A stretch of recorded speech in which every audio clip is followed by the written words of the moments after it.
Okay, so I'm working on the front suspension of the Mazda B2200, and I've got to triangulate the lower control arms. There's a few reasons why. One, when I got this truck, it had previously been bagged and was done really poorly.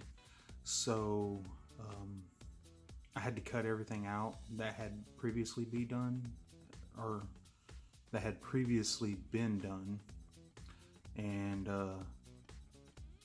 they had already cut the tension rods on the front suspension and had cut the mounts for the tension rods. So that was a big deciding factor on rebagging the truck versus putting stock suspension back underneath it, because when I bought it originally, I was just going to yank out all the crap, put stock suspension back underneath it, but they had cut the upper shock mounts in the front suspension, and they had cut the mounts for the actual tension rods off.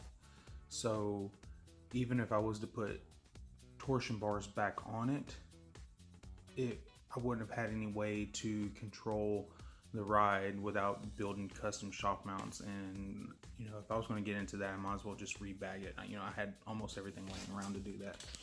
So what I'm doing now is I've got to triangulate the lower control arms, and that'll keep the arms from moving. Imagine this is you looking at the wheel, and if you were to hit the brakes without triangulating the lower control arms, or without having the tension rods on there, what would happen is the front suspension would do this. There would be some flex in there because there's nothing tying that lower control arm or triangulating that lower control arm to keep it from moving. So what I've done now is I've actually went to my local hardware store and I bought like a 4-foot rod of all thread. It's a 3/4 inch by 10 3/6 is the thread pitch, and it actually fits the bushings that I got from Thor Bros perfectly.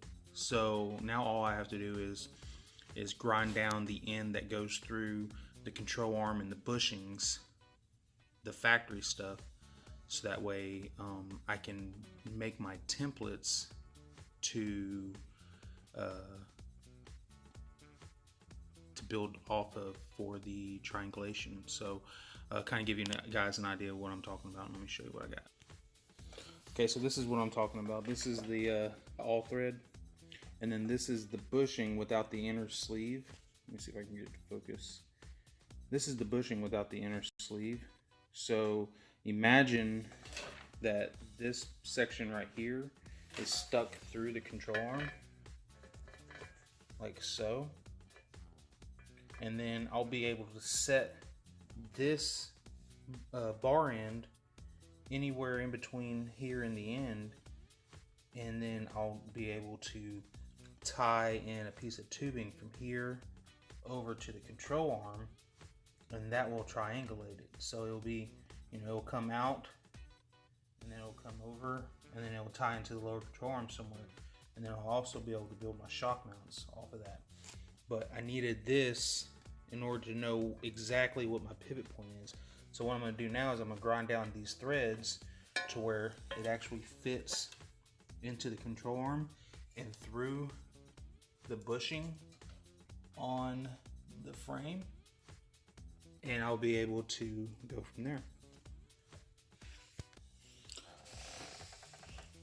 So I wanted to give you guys a little update.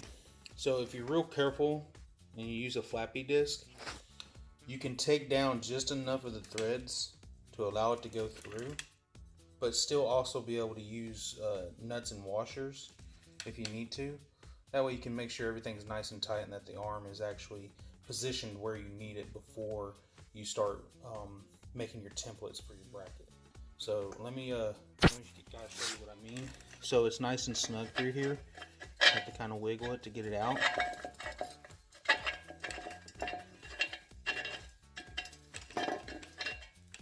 And then if you take it and you button it,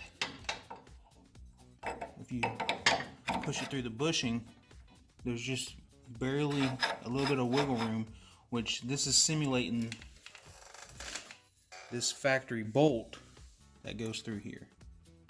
And so give me just a moment and I'll get it put together to kind of give you guys an idea of what I'm trying to explain. Hopefully that makes. Okay, I'm hoping that this kind of gives you an idea of what I'm talking about. So you needed the all thread in order to know exactly where your pivot point is, so that way when you build whatever it is that you use to come off of this bar end and tie it into the control arm, you know that it's going to pivot on the same axis as the lower control arm. So when it goes up and down like this, when this control arm is moving up and down, that's doing that. And also, this is a great time to explain that reason why you want to do that on this particular mini truck and a few other import mini trucks is, you see that? Well, that's not good. You don't want that happening as you're going down the road. Not only is it going to cause unpredictable handling, but it's also going to cause tire wear that is not going to be able to be remedied. And also, you know, every time this does that, you're fatiguing the lower control arm. And if you're fatiguing the lower control arm, it's eventually going to fold out from underneath itself. You know, if you were to hit your brakes real hard, just a few times, it wouldn't take very much for it to just, you know, fold up underneath the truck.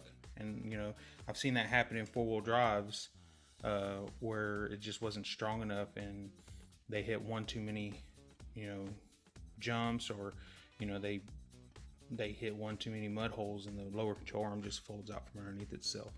So I do still have some fab work that I have to do. I got to build something to come up underneath this plate because I've got it spaced up for the lower ball joints, and I do still need to make a filler plate right here, but I wanted to get this part done so that way I knew where to build my tubing off of.